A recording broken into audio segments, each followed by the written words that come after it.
All, welcome, welcome, welcome. What do we say?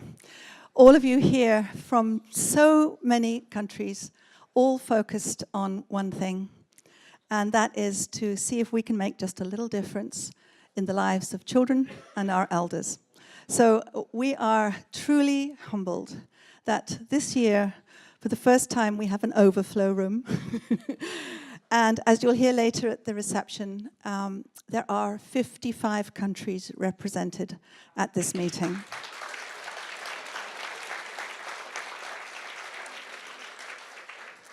That just tells us that we're planting seeds all over, and that if we can plant enough of them, there'll be a different kind of future for our children, their earth, and those that live with them. So I am truly delighted to be able to introduce to you, I'd love to interview, but to introduce to you Dr. Angeline Lillard. First of all, I have to thank you for really taking as much time as you have to be able to come here and speak to us. You are incredibly busy, and we do not underestimate or take for granted that you have given us this time, and I want to thank you for that straight away. Thank you. Really.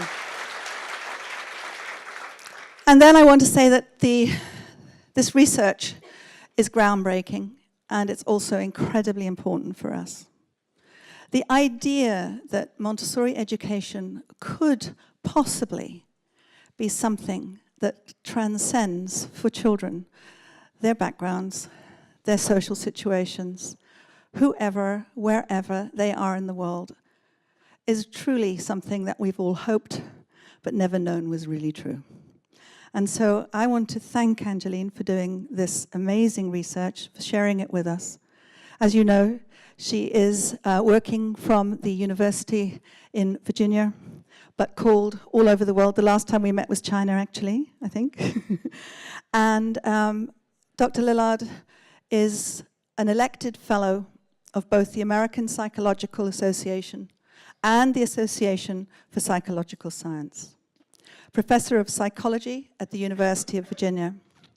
And the doctorate that she holds is a doctorate from Stanford University. Most of us, if not all of us, have read both versions of her book. The first that came out, The Science Behind the Genius, and then when the second revised version came out, we all read it again to make sure we could catch every word that had been revised. Angeline, thank you so much, and we really look forward to listening to you today. Thank you.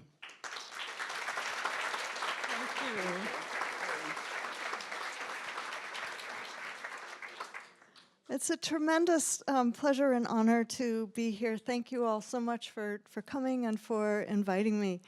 I was asked to talk tonight about how Montessori helps to build more equal communities. And I'll be talking about some of the research that I presented in Prague, not too much because I was told many of these people will have heard about it in Prague, but just enough, I hope, to catch up people that didn't hear it there. And then I'll be presenting some new data that I didn't present there or have in the article. But I wanted to start by saying what an amazing time this is, just how amazing it is what's going on. I mean, Lynn just talked about the fact that there's 55 countries represented and an overfill room, but I just wanted to go over a few of the things that have happened in the 12 years or so that I've been going to Montessori conferences and speaking, and just terms of what, and so I just threw up just a few things that came to mind. I mean, the bold goal, the fact that Montessori training in many places now has a master's degree associated, the increasing recognition in the United States of the Montessori teaching credential as enabling you to teach in public schools, the great things that are going on with the National Center for the Montessori in the public sector, and the number of, just huge increase in the number of Montessori schools in the US that are publicly funded. And I know this is happening worldwide. We're just talking about the number of people wanting to open training centers around the world. These great things going on in the countries listed here and many, many others. 2 Montessori research journals have started in this time, Montessori research groups that are associated both with AMI and with AMS, the things that Wildflower is doing, that Higher Ground is doing, and many, many other large-scale efforts. It just feels like we're just in this fabulous, fabulous surge happening, bringing more children this wonderful way of being educated. And we've always hoped that school would be able to help to elevate society and help society to perform better, and it just seems that Montessori has really got something special and a lot is happening. I wanted to start tonight, as we think about Montessori building communities, with a bit of an interesting way of looking at relationships across cultures. And this is something that was discovered by a man, Alan Fisk, who's an anthropologist at UCLA.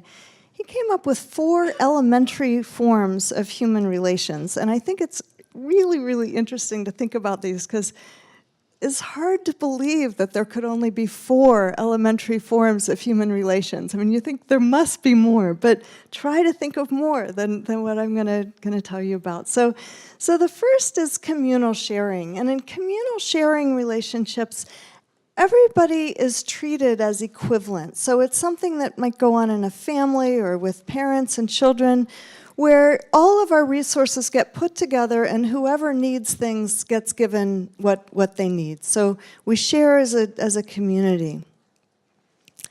The second form is called authority ranking. And in authority ranking relationships are things like, say, in the military, there'll be a leader, everybody has a definite relationship to others that is ranked and hierarchical. A third type of relationship is a market pricing relationship. And this is a relationship where, there might be money or there might be objects bartered, and we're going to exchange things back and forth so that we think that we're coming out even in the way that we've dealt with this. And then finally, there's equality matching. And in equality matching relationships, we're going to be tracking imbalances, we're going to be adding and subtracting to redress. It would be something like a carpool situation. So, one person's not supposed to drive the carpool all the time. Okay, so these are 4 kinds of elemental relationships, and societies have more and less of them. In our society, we tend to aim for equality as a social goal. And equality is going more with a communal sharing or equality matching model, although, of course, in all societies, all of these models are operating. It's just the degree to which they're accepted and viewed. So, first of all, I think a question comes up, is equality a good social goal? I think it's a worthwhile question. Is it going in and out? Okay, sorry, I don't know why it's blinking, but it will come back. So I think, there are inherent reasons to value equality. Just simply the sense that, all human beings are human beings and valid in the world that we're in. And we note that even very young children are sensitive to inequality. So, for example, even babies will look longer when they see resources distributed unequally. So if they see people and, one gets 3 and the other one gets 5, they'll look longer than when both of them get 3. So even young babies seem to be sensitive to at least equality as a good. But there are also objective reasons to think that equality is a good social goal. So for one, we know that we get real loss of talent when we don't have equality. So if certain people aren't considered valid to go into certain fields, for example, we don't have those people's talents in the field. And when fields are more diverse, when they bring in more different viewpoints, you see greater advances. So a classic example of this would be the study of primates prior to Jane Goodall getting involved was all about studying hierarchies. And she brought in this different perspective. Let's look at affiliation and in primates as well. And that goes on across the board. When you have people from different backgrounds and different experiences come in, they bring in different views that enlarge our science and enlarge our understanding. So equality then also brings in diversity, and there's objective value in diversity as well. So for example, a study that just came out showed that people who live in more diverse neighborhoods are more pro-social. So they give them all kinds of measures of pro-sociality, and it's higher in people who are living in neighborhoods where there's a greater variety of people and income levels and the like. There are also many studies showing that when children attend schools that are more diverse, so schools that are not homogeneous but have children of different racial backgrounds, different income levels, children at those schools perform better academically than children who are at less diverse schools. People in diverse companies also perform better. You get better productivity in more diverse companies. And then finally, a really interesting study by my colleague Shigeo Oishi showed that people are happier when incomes are more equal. And the way they did this study was they looked, Ed Diener has done happiness surveys for many, many years, so they looked at years when in the United States incomes were more equal and incomes were less equal. And what they see is higher happiness ratings during the years when incomes have been more equal. So I think there are many reasons why equality is certainly a good social goal that even go beyond the inherent reason. And there's a long history of looking at school as a potential equalizer. So the founding of public schooling was based on this idea that we could help to bring up people who were not as likely to be literate or not as likely to understand math, and bring them into a situation where they could then be good democratic citizens because they have appropriate knowledge, they can read and the like. Tayak and Cuban, in their famous book, Tinkering Toward Utopia, about how conventional schools keep tinkering to try to make themselves utopia, which I don't think they're ever going to get there, but they keep trying. They state this as saying, we've always been trying to perfect the future by improving the young through education. And yet, we aren't doing a terrifically good job of that. So let's look at kindergarten outcomes by family income. This is data from the U.S. Early Childhood Longitudinal Survey that was published in an article by Duncan et al. A couple of years ago. And what this shows is, in the lightest gray is very poor kindergarten children. Then the next darkest is near poor, and then the black is middle income children. And this is how they do on basic proficiency tests in kindergarten. So how do they do on ordinality and sequence, understanding of number and size ranges? As you can see, middle-income children are doing a lot better. How are they at relative sizes of objects? Same sorts of differences, counting in basic shapes, beginning word sounds, and recognizing letters. You see these very large disparities based on income. So we have a large income achievement gap in the United States, as we do in most of the world. And in fact, thank you. I need this kind of help. I appreciate that. The income achievement gap is twice as large as the black-white racial achievement gap in the United States, which is often these are very much confounded in the United States, unfortunately. But if we can take care of the income achievement gap, we're taking care of a lot. So the No Child Left Behind testing movement was geared at trying to address some of this issue. But we're finding it's not addressing it very well. So the gap is remaining persistent despite the fact that very low-income schools are doing a bit better than they were. We're still seeing on the PISA exams, for example, big gaps. So this brings me to the Hartford study. How many people have heard me talk about this before? Well, not as many as I thought. I would have told you more, but you can read the article to get more than I'm going to tell you tonight. So I did a study thanks to Gretchen Hall and Tim Nee and many people in Hartford who helped with this over many years. And one of the interesting things that came out of it was information about what happens with the income achievement gap in Montessori. So you can see it was done in Hartford, Connecticut, which is where the red arrow is pointing there, where they've had public Montessori for some time. Let me first tell you about recruitment in the study. Importantly, we recruited for this study using a random lottery. So when one just simply goes in and tests children in this school versus that school, the big problem is if you see differences between the children, it might be caused by the school, but it also might be caused by the parents who chose the school.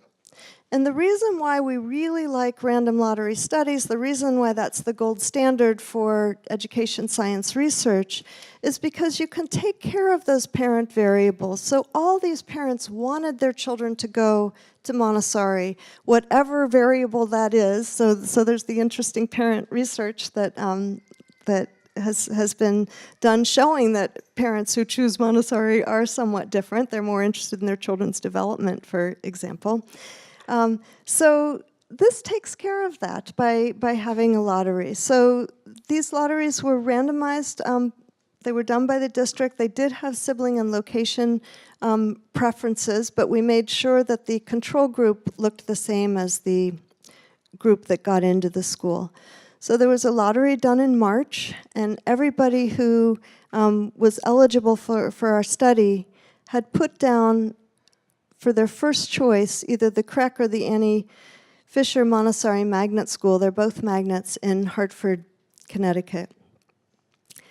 And the district then sent letters out to the parents in May and June. A third of the parents had already moved and had left no forwarding address, but we got replies from the parents that replied, and these, by the way, are all parents of 3-year-olds, 2 or 3-year-olds. So a certain number replied with permission, gave us contact information, and gave us their basic demographics, their family income, their mother and father education level, and so on. And so then the participants who were in the study were enrolled in PK3, that means the 3-year-old primary class, at either one of these 2 Montessori schools or at a non-Montessori school or daycare. We did not include children who ended up at other Montessori schools because we wanted a very clean design. And we looked at children longitudinally. So we looked at them in the fall when they were 3, and then we looked at them that same spring, so the first year of primary, and then in the end of the second year of primary and the end of the third year of primary. And in order to get a large enough sample size, our goal was 100 in each sample, and we ended up stopping at about 70 in each sample because it took us 4 years to get that many because so many parents moved and they didn't all reply. So in the end then, our participants are 141 children who we tested at least 3 of 4 time points. The vast majority of them we have all 4 time points for. And data are assumed to be missing at random. A child was sick or just needed to get up and go to the bathroom and therefore it ended the test session, things of that nature. So there are 70 children who went through the Montessori programs and 71 who are at other schools. And both of these samples were similar on all the demographics. There were no significant differences in family income, in parent education, in ethnicity, in gender, or in the age of the children at the first test point or the subsequent test points. The income range here was enormous because these are magnet schools. And so in the United States, a magnet school is a publicly funded school that is intended to draw families in to the school that would not normally go. So it's acting as a magnet. So Montessori programs are often a magnet because families who are out in the suburb who could even afford a private school will want their children to go there because they like the idea of a public and therefore more diverse school that offers the Montessori curriculum. So huge income range up to $200,000. Half the sample is minority and half is Caucasian. Of the minority, it was a little less than a third African American, about a third Hispanic, and then about a third called themselves multi-ethnic, and that's across the board. It might be Caucasian and Hispanic, it might be Hispanic and African American, it could be any combination. Some told us and some didn't. So therefore, I'm going to show you some results later, and I just did minority versus Caucasian. And also very importantly, there were no differences at the very first test point in these two groups. So they scored the same at the beginning. So demographically and everything, these appear to be very equal samples. This is not some difference that was there to begin with. Let me tell you a little bit more about the Montessori sample. 39 of the children were at the Annie Fisher Montessori Magnet, which has 6 preschool classrooms. And it was a fairly new school at the start of the study. I was trying to remember exactly what year it started. But I remember, we'd gotten going on the study, and then it was like, well, we're going to have this new school, and it seemed like it would be a good idea to include it. Even though it was new, it gave us larger numbers. So at that school, at Annie Fisher, it had formerly been a conventional school, and so 3 of the 6 teachers had retrained for Montessori. And I think that's an important variable in terms of people ask, well, is it just the teachers? Is there something different about the teachers? And I think there may well be, but in this case, the teachers had 3 of them had originally been conventional. And school was got AMI recognition during the study. And 31 of the children were at the Creek Montessori Magnet, which has 5 preschool programs. It's the oldest public Montessori in Connecticut, opened in 1994. And of course, the AMI Teacher Training Center is right there. And of course, it's also AMI recognized. Okay, what about the control children? So, the control children are at 30. There's 71 children. 32 of them are at schools in Hartford City, and that includes West Hartford, which is a wealthy part of Hartford. Hartford itself is one of the poorest cities in the United States. 39 of the children are at these outlying suburbs. And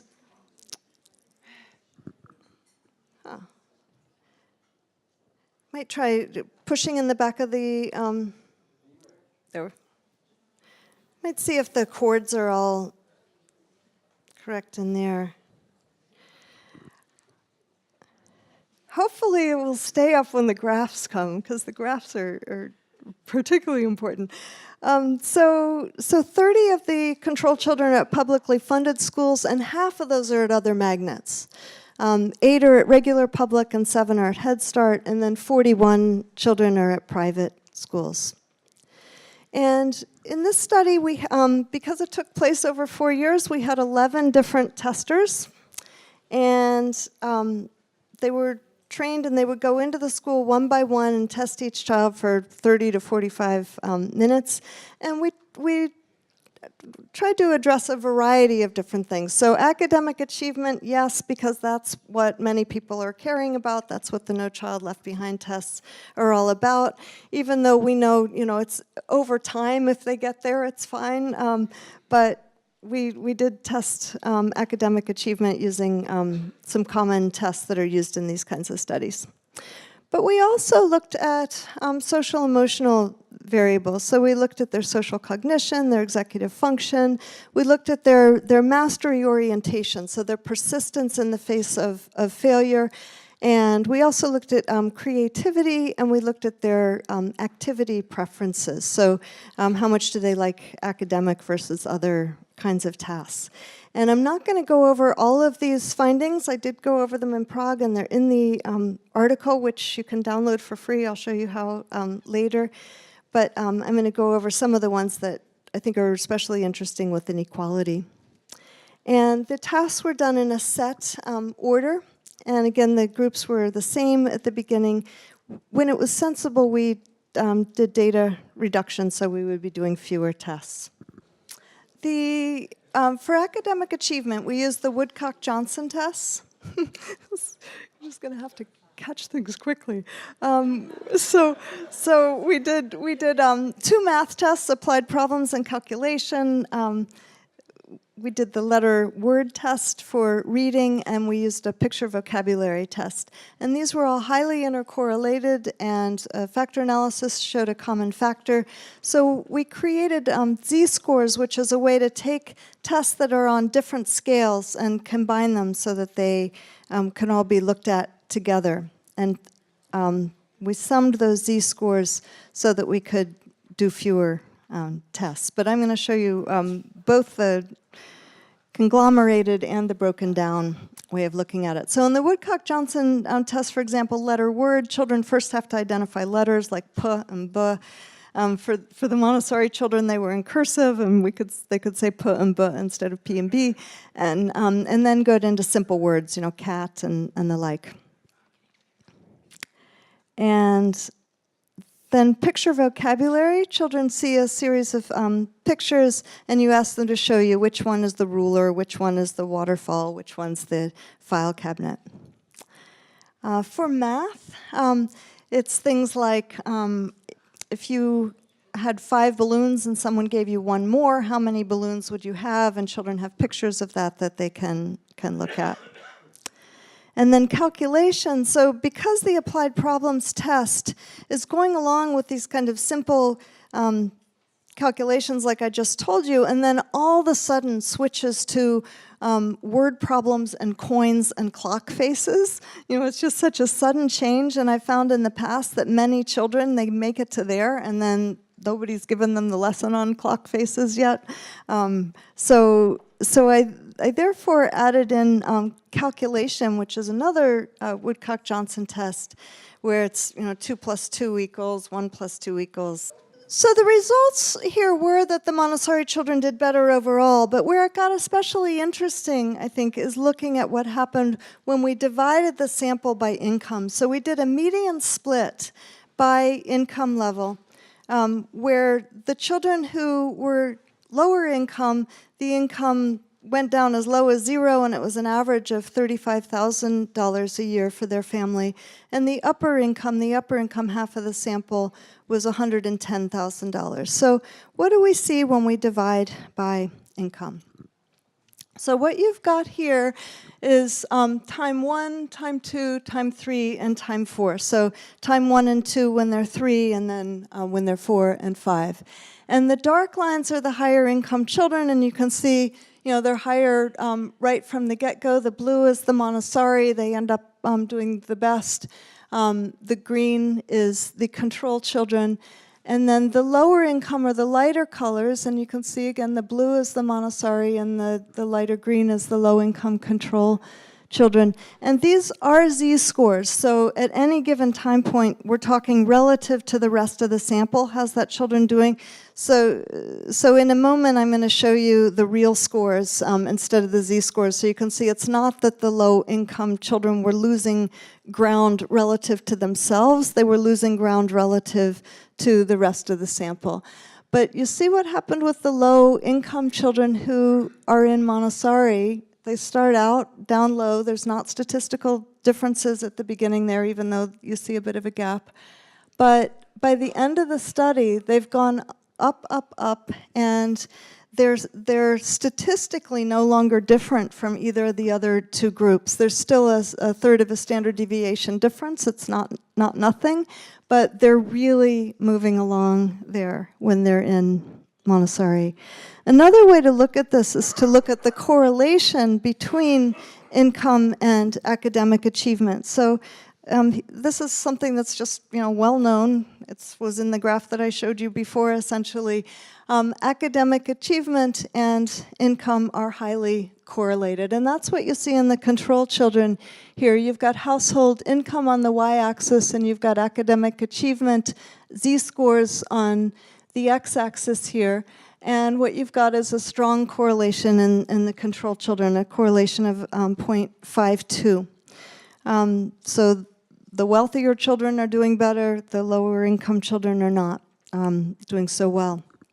Well, here's that correlation in the Montessori children. What you can see is the line significantly flattens. There's still a correlation, it's not gone, but it's half the correlation. It's 0.23 correlation there, and 0.46 on the control children. I think I misspoke.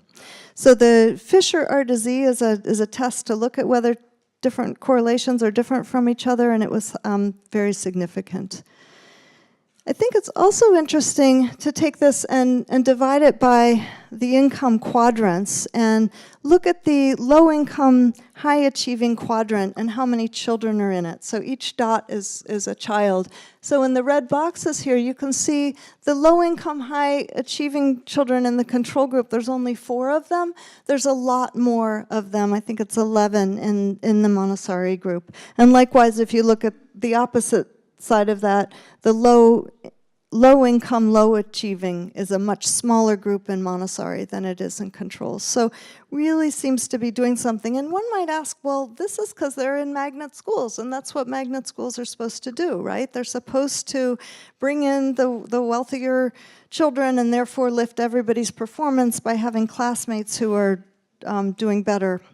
And so we looked at just the other magnets, just the 15 children in the control sample who were in other magnets. And here what you get is an even steeper correlation in those other magnets, which is kind of frightening since that's not what they're supposed to do. It was a correlation of 0.6 for them. So Montessori really seemed to be breaking this income achievement relationship to a significant degree.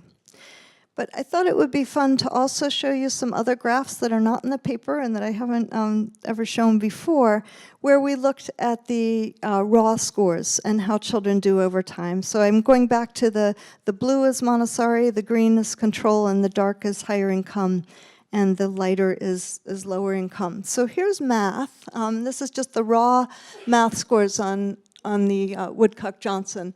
And so time 1, everybody's, not doing so well yet. They're just starting school. And by the way, they were tested sometime in the first semester, so I think that's why you sometimes see some differences, is that the children, some of them we tested in December, and they'd been in school for 3 months at that point. But none of them were significant in the beginning. And so what you can see is over time, the low-income Montessori children in math really get right up there with the higher-income children in the other 2 groups, whereas the control children are, when they're low-income, are lagging behind. And then here's reading. You've got the same sort of thing. We're all starting out together, but here you've got the low-income children in Montessori are actually doing slightly, it's not significant, but slightly better even than the control high-income children in reading by the end. Vocabulary, they're not catching up as much, but they're still looking better than the control low-income children by the end of the study. And I'm going to show you also a graph looking at effect sizes. That's sort of how meaningful is this difference between low income and higher income. And I'm going to be pitting it against a kind of standard study, the Boston kindergarten study, to look at their effect sizes, because that's considered to be a really notable effect size. And so when it comes to effect sizes between the income groups, we want these to be small. Okay, so smaller is better here. What you see is with vocabulary, you've got a huge difference in the control schools, much, much smaller in the Montessori schools. Letter word is fairly equal across them, but for the 2 different math tests, just the applied problems and then the math where we added the calculation in, you see that the differences between the children based on their income grouping are much, much smaller in Montessori. I thought it would then also be fun to show you some of the other tests in the same way, looking at income, and I haven't reported these at all either yet. But so head, toes, knees, shoulders is a test of executive function. When I say touch your head, I want you to touch your toes. When I say touch your toes, I want you to touch your head. And then we add in knees and shoulders if children do really well at it. So it's a very difficult thing for young children to do. They have to keep these, Simon says, opposite rules in mind and perform the opposite of what you've asked them to do, inhibiting the direction that you're actually giving them. And you can see that none of the children did very well when they first started. We start to see some spreading out at the end of that year, and even more so at time 3, and again at time 4. And again, it's the low-income Montessori children are actually doing the best, ever so slightly on this test by the end. I mean, that's really, really remarkable. Copy figures. I'm going to show you the actual test in a moment. It can be looked at as a test of executive function because a child has to remember a figure as they're drawing it and inhibit themselves from doing other things, but it's also a spatial test, and we look at it in both ways here. But there you don't see as great of a difference by income. The higher income Montessori children are doing a little bit better. And then theory of mind, which is a test of social cognition that predicts social competence and peer relations later. Again, children all started out not doing so well. By the end of the study, the lower income Montessori children are right up there with the higher income Montessori children, and the children who are not in Montessori are not doing as well, especially if they're lower income. Okay, so I've been focusing on income here because it's twice that of the other famous achievement gap in the US, which is the racial achievement gap, in particular the black-white achievement gap that emerges from our sordid history. But here we didn't have large enough minority groups to look at each minority group separately, so I looked at minority status altogether. So, and there's only 1 or 2 Asian children in the study, so it's basically Hispanic and African American and multi-ethnic in the minority group. And so here I'm looking just at the control schools, and what you can see with this bar graph is that what's happening over time, and this is z-scores, academic achievement, so relative to the rest of the sample, the Caucasian control is kind of going down relative to the whole sample, but the Caucasian minority is just low and staying low throughout. So what happens with the Montessori children by minority status? What you can see here, the important thing is that dark blue is getting smaller and smaller. It's getting closer and closer to 0, so better and better relative to the rest of the sample over time. The Caucasian Montessori children are doing well all along. So that gap then, by that 4th time point, is looking better for the children in Montessori, and they're performing better relative to the sample. Okay, so it's another way that it seems to be equalizing children. And then finally, let's look by gender. So with gender, we're looking at the spatial test. This is copy figures, where children are shown these figures and asked to copy them. As I said, it could be looked at as an executive function test. It can also be looked at as a spatial test. So what typically happens with spatial tests by gender is if there's any advantage for a gender, it's going to be a male advantage generally. But early on with this test, since it's using some fine motor control and girls mature more quickly, early on you might see a girl advantage that then switches to a boy advantage. And that's what you see in the control group here. So the lighter color is the girls and the darker is the boys. And in the control group, the girls start out a bit better with their better fine motor skills. By time 3, they're looking equal, and by time 4, the boys are doing a bit better, and that's kind of standard. Okay, what happens in Montessori? In Montessori, girls are also doing a little bit better in the beginning, and they continue to do a little bit better all along. So you don't see that switch over in Montessori. The girls' spatial skills seem to stay up. So to summarize then what I've shown you today, these results relating to equality, Montessori preschool seems to be equalizing performance by income, by ethnicity, and also by gender. So seems like very exciting findings. And I've emphasized the academics and these spatial skills here, but remember the Montessori children, if you've heard me talk about this before, also like school more. They like academic tasks more than the rest of the group. They had better social understanding, and they trended towards better executive function. And to see all of the results, if you type in Montessori and Frontiers, which is the name of the journal, in your browser, you can get a free download of the article, which I was excited, even though this was published on October 30th, it was the most viewed article for the journal for the entire year. Yeah.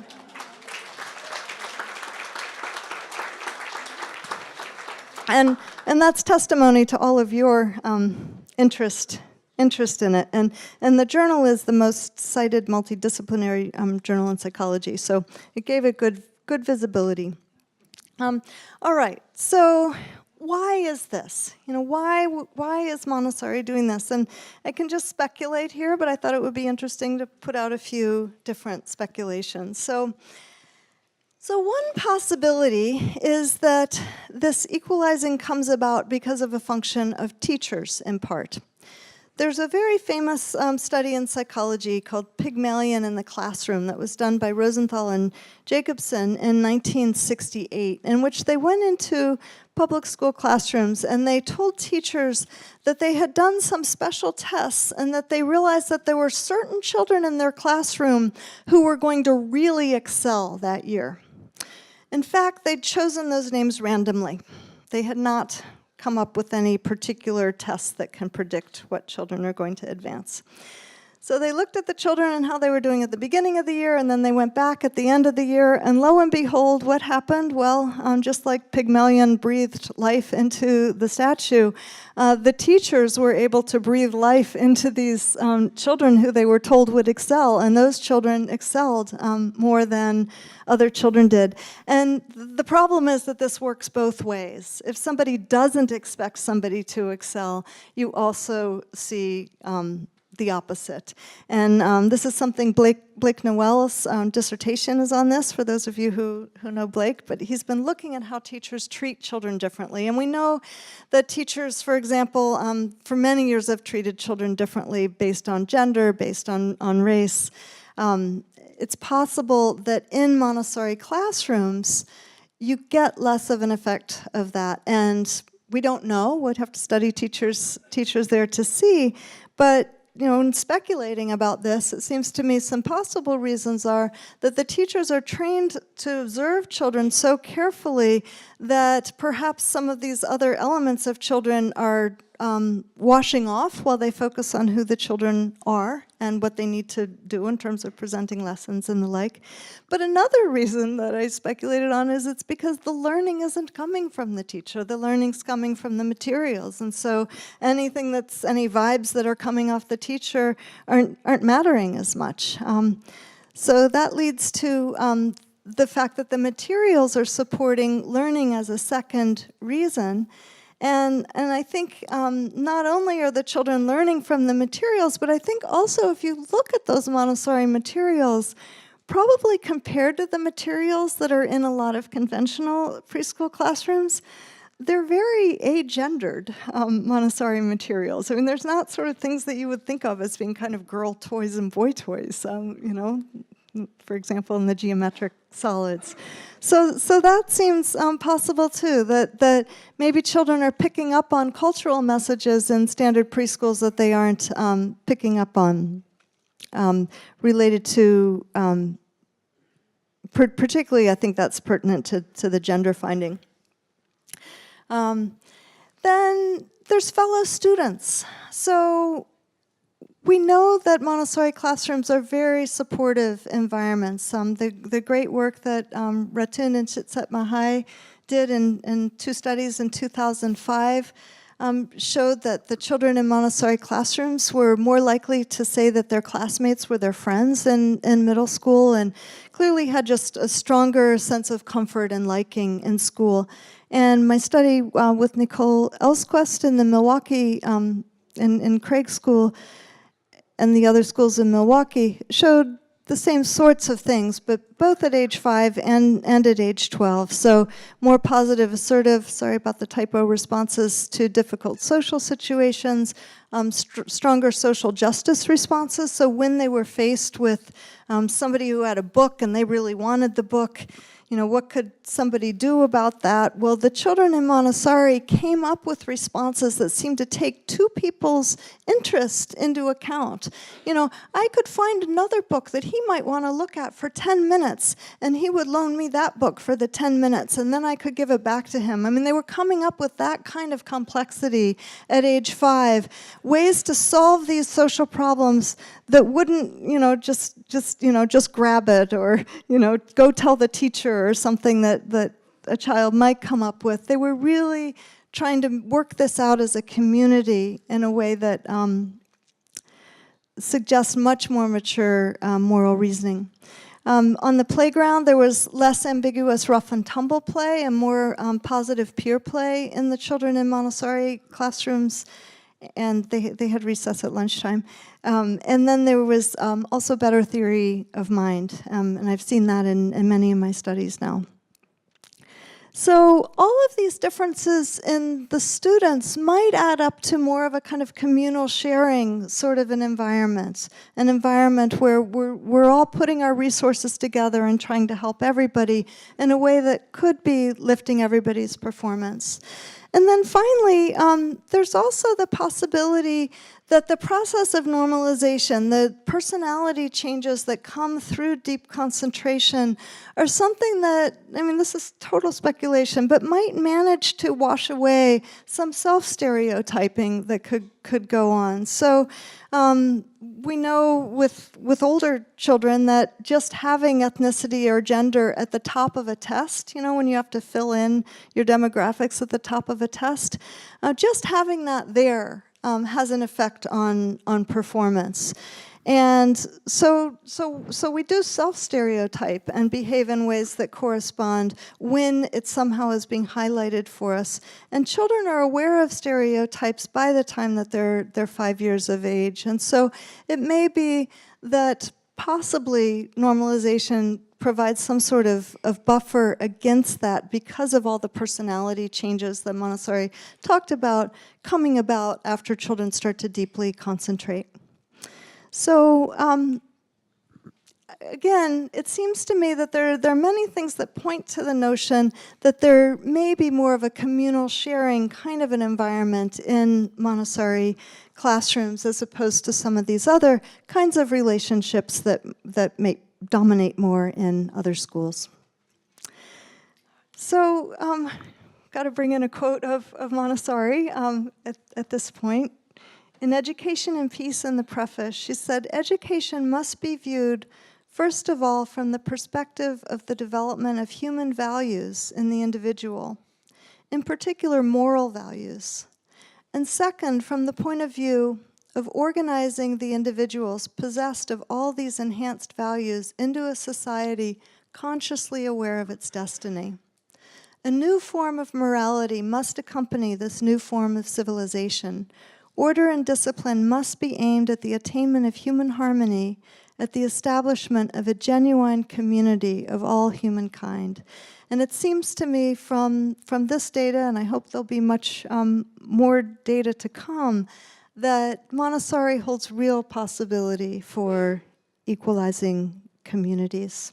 And I'll end just briefly with telling you about a couple of my new research efforts. So we're very hopeful that we're going to be doing something like the Hartford study, but in 18 public school sites with several hundred children. We got a very, very high score from the Institute for Education Sciences, and we're in the final questioning of this. This is something I'm doing with the American Institutes for Research. It'll be a long time for the studies done, 2023, but we're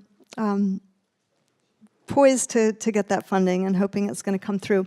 Then I mentioned to people in Prague that we had started doing some looking at epigenetics and normalization. So whether there's a change in gene expression that comes about once children start to deeply, deeply focus on work. And we're looking in particular at the oxytocin receptor gene because it's linked to social behaviors as well as to learning and memory and other kinds of behaviors. We think of it as mainly being about social bonds, but it's about much more than social bonds. So we've been developing a teacher scale of normalization, doing factor analyses to see whether the factors that Montessori talked about actually show up in how teachers rate children, and whether that's related to children's behaviors, and then finally whether it's related to the degree of methylation on their oxytocin receptor gene. And we had done a preliminary pass at this, and the results look promising. So this year we're doing it longitudinally,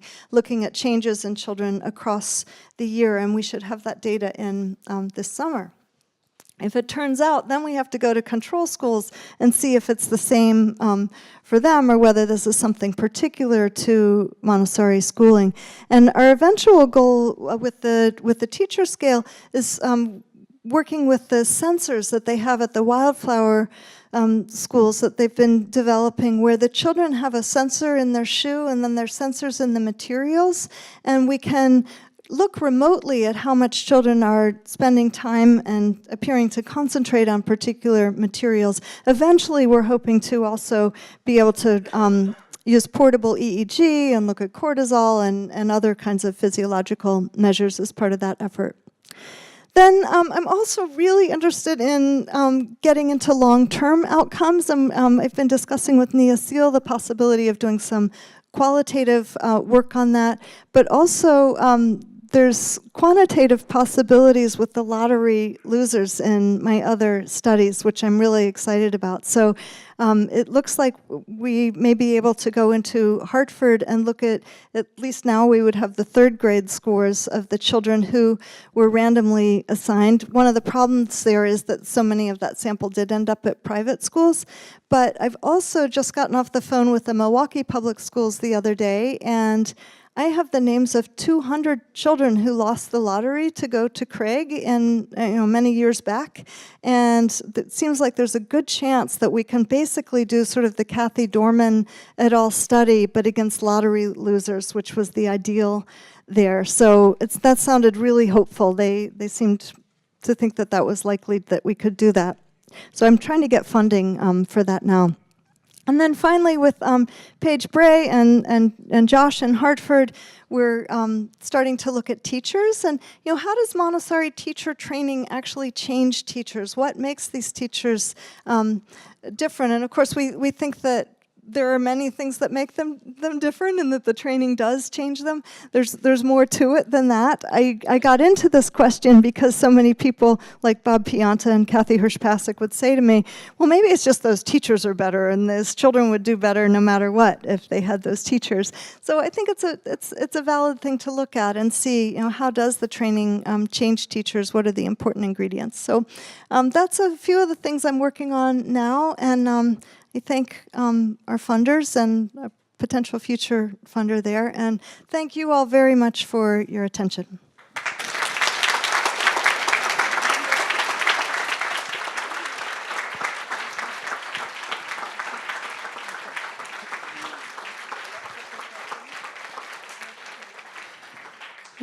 First of all, to thank Angeline and all of you for being patient with that awful flicker that kept turning things on and off, but we did get it sorted in the end.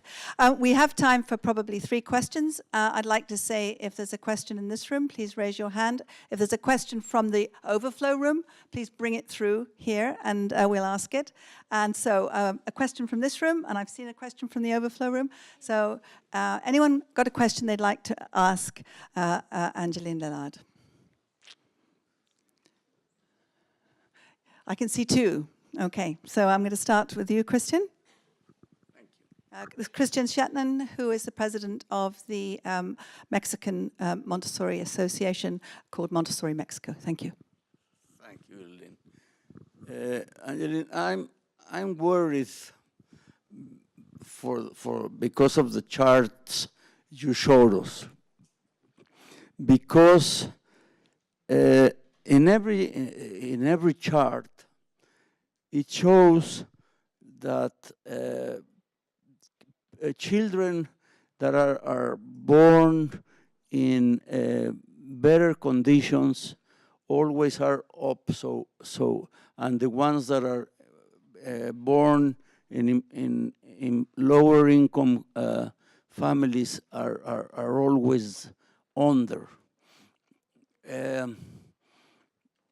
Why is this? Because then the mobility of the poor children is very difficult due to these charts that seem to destine the persons that are born in lower income areas to always be back, to always be in the lower side. It's the problem that schools have been trying to solve for so very long. And of course, we're only looking at preschool. We don't know how things go beyond that. We would like to know how they go beyond that. But I want to point out that it's not what you said isn't quite right. When they're in control schools, they're always staying down. But when they're in Montessori, look at these Montessori children they're doing better by the end. You see that? Did you misread that? And there's several graphs that show that. So here as well, the low-income children in Montessori are doing better. But going back to all the way back to this graph that I showed in the beginning, that's the standard finding. Yes, being poor when you're born, it's what we say to the students in child development is if you really want to help your children, the best thing to do is be wealthy. It's statistically, that's really helpful. But if you can't be wealthy, I think this data suggests that getting your children in Montessori school is also something that can be helpful. Thank you. And I think if I can say that this points to the fact that we have to have on our agendas accessibility. If we don't put accessibility onto our agendas seriously, then we are not going to be answering what we are learning from this. And so for me, as you'll know, one of our new strategic actions, which I hope you will join us with, is accessibility. We have to make Montessori more accessible. Otherwise, we will do a lot with not as many children as we need to do. So I feel that this is going to be a great help to us in driving us forward to do that. Angeline, thank you. I'm going to ask a couple more questions. So there was one question from outside the room. Steve, that was you? Yes. In your talk in Prague, you'd mentioned almost in passing some consideration of investigating the personality trait conscientiousness. And your thinking about that was very interesting. And when I was thinking about asking this question, I tried to remember what you had said about that. But it caught my attention at the time, but I don't recall your details about why you had considered investigating conscientiousness. It was almost a throwaway, so do you still remember it yourself? I was supposed to talk about communities here, and so I was coming up with qualities of leaders, and that conscientiousness is a very important quality of leaders. And as I started looking through the qualities of conscientiousness that researchers talk about in their papers, they bear striking similarity to the qualities of a normalized person. So that's what that was from. I have a paper where I'm writing up that a bit that's under revision right now. Thank you. Okay, so we've had one question from Mexico, we've had one question from the USA, we have a question from Germany.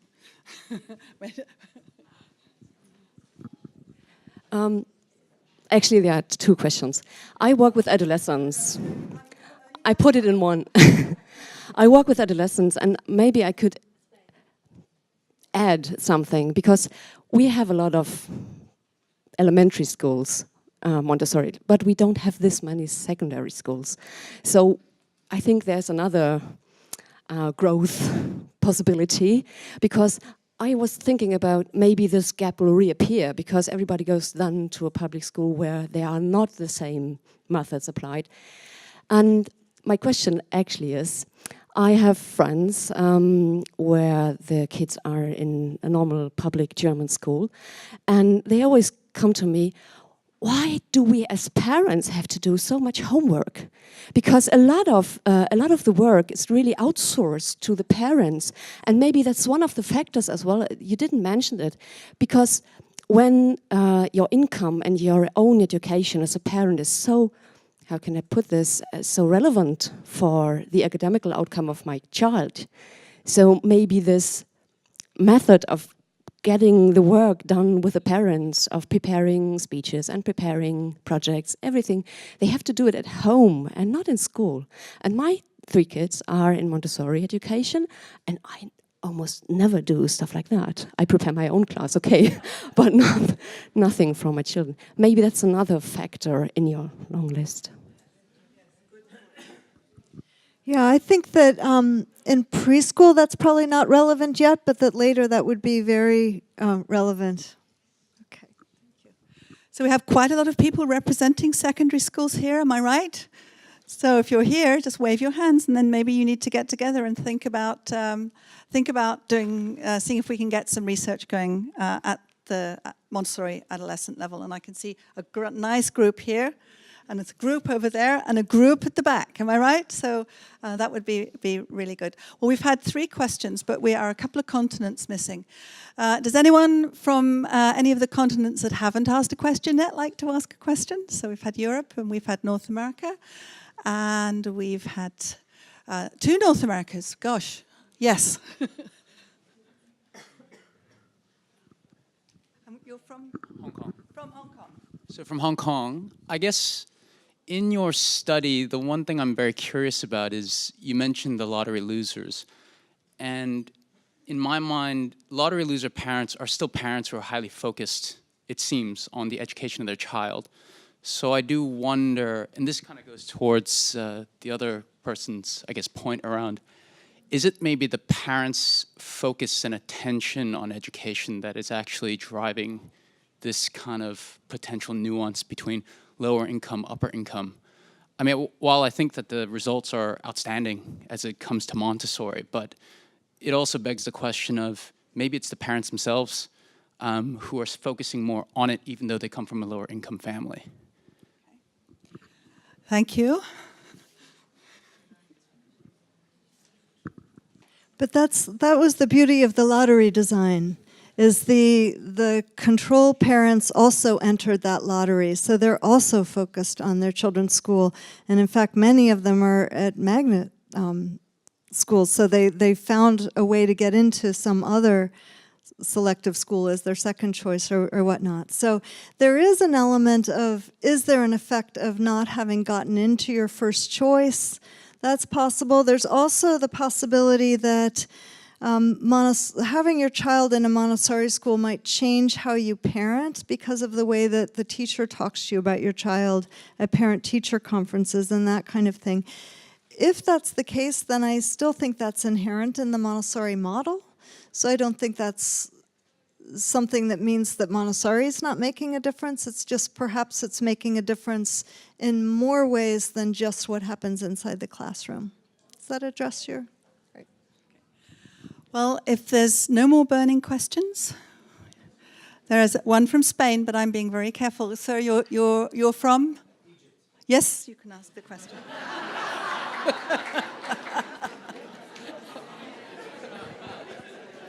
You've been waiting for me to say Egypt, right? Yeah. My question is actually is why the research covered poor, near poor, middle class, and did not cover upper class or higher income class. Because I think that if the research completed the comparison to a higher income, the finding would have been much interesting. I think the higher income children are at a disadvantage in some ways against middle income, and I would have loved to see the results. Okay, thank you. Okay, we've got just two more questions, this one and one more, so thank you, Angeline. So, the range of income was 0 to 200,000 in the study. So 110 was the average, and the range was up to 200. But, you know, our concern has been particularly with how to lift up lower income children. There are those who write about the disadvantages of being very wealthy, and it does have certain disadvantages as well, but it's not where we're focused. Yeah. Thank you. And I'm really happy to say that we have a beautiful question from South America. So this time we're talking about Colombia. Buenas tardes. Hace 28 años he ayudado a construir un colegio Montessori, pero alguien aquí habló de pobres y de ricos. Montessori no se trata de eso. Espera. Montessori no se trata de eso. Nosotros luchamos con un Estado supremamente difícil. Todavía la educación napoleónica sigue en nuestro país haciendo estragos. Queremos, en esos 28 años hemos tenido contacto con el maestro rural, el maestro selvático, el maestro del campo, y hemos capacitado a las personas en la medida en que podemos con nuestros propios medios para que esa maestra tenga acceso a la metodología Montessori. Es una cuestión de mentalidad, creo.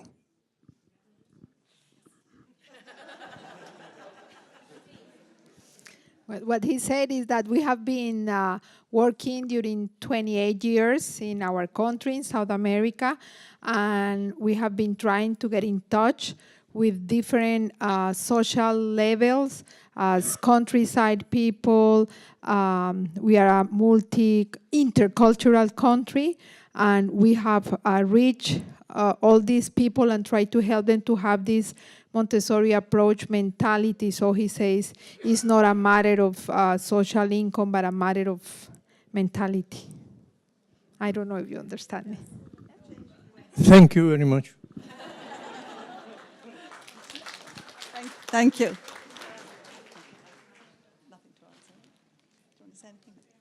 So it just remains for me to thank Angeline with some Dutch tulips. I think you've given us so much to think about this evening. Everything you have said is around the topics we need to think about and talk about, and we need to get together and do something about, right? It's not just about listening. We've got to do something about what we hear. So, Angeline, thank you so very, very much. And Angeline has kindly said that during the next half an hour, she is prepared to sign copies of her new book. She'll do so on the next floor down in the boardroom, which is on your right as you go down. If any of you would like to purchase and have a personally signed copy, we will make sure she has a glass of wine to do that. And then please come and join us downstairs in our reception for something to eat and talk. And you do know that you are not allowed into the reception unless you've talked to at least 3 people you've never met before in your life. Thank you. Angeline, thank you very much.